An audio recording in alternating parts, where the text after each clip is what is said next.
That's how you can finally quit video games. I don't think it takes that long. I think about 30 days and you'll be able to almost completely rip it out of your life. And a lot of you would have some sort of resistance towards that. You would want to play more video games. You would kind of hate to let go of this side of yourself. It's almost like a loss of identity. And I'm not going to lie to you, it's going to take some discipline. It's not that easy, but it is easy enough, especially when you are decently motivated and you have a new perspective towards life that you already have if you're watching this video. So we want to quit video games because we realize how big of a distraction it is. We realize that this progress we make in video games leads to absolute nowhere. It is intangible. It doesn't contribute to our life. The things that we want, the goals, the relationships, the status, the happiness in our family, the fulfillment, the meaning. The video games just don't do that for us. No matter how a lot of people can make money from video games, gain their own success, compete in esports, be popular online, we just can't lead that life. We're either not good enough or we just don't find that kind of life fulfilling or meaningful at all. Because to us, the numbers on the screen is just way too intangible for that. And video games are such a huge distraction. It dilutes our dopamine receptors to such a huge extent that doing simple things in real life, spending time with our loved ones feels boring. Spending time making progress in certain areas feels boring. We are destroying our own lives in some way or some form because of how fucked our dopamine receptors are. So to quit these video games, it is very simple. You give yourself 30 days and I guarantee you the desire to play games and that addiction will kind of disappear for you. You want to use all the motivation and inspiration you have right now to just delete these video games. Whatever video games that you can't stop playing, you just delete them out of your phone, your computer, but you give yourself this vice. You tell yourself that if I want to play them, I'll just download them back. It's as simple as that. And I think it's perfectly fine for you to do so. You can download them back if you want, but you realize that since you've deleted them, there's this kind of resistance towards playing them again. Like for example, if you like to play Cyberpunk, I fucking love Cyberpunk.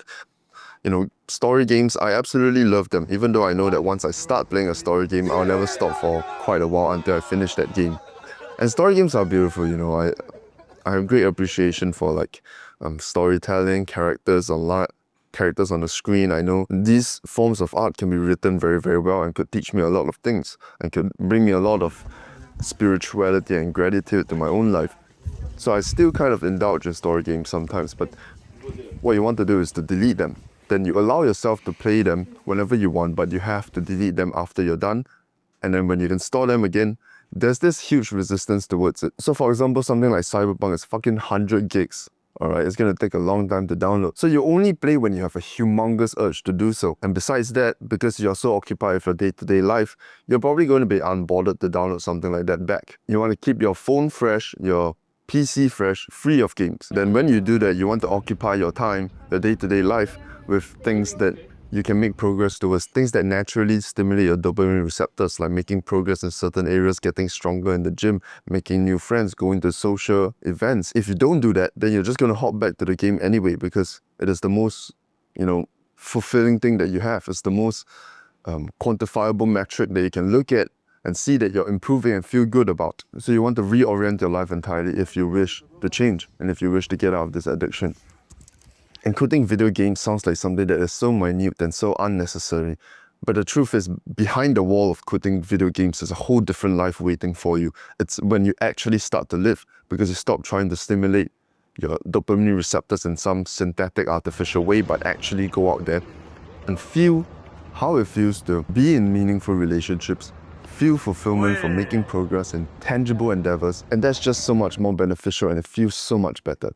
It is an incomparable difference. I don't think progressively overloading your reduction in playing video game works. I don't think, playing 1 hour a day is fine and then the next week playing 30 minutes a day is fine. I think that just kind of keeps up the habit. And I think that just makes you relapse way easier because you're still getting that dopamine hit, and every time a day gets bad, you immediately think that you need to take a break by playing video games when you don't. When you quit video games, you put your time into things that other people don't.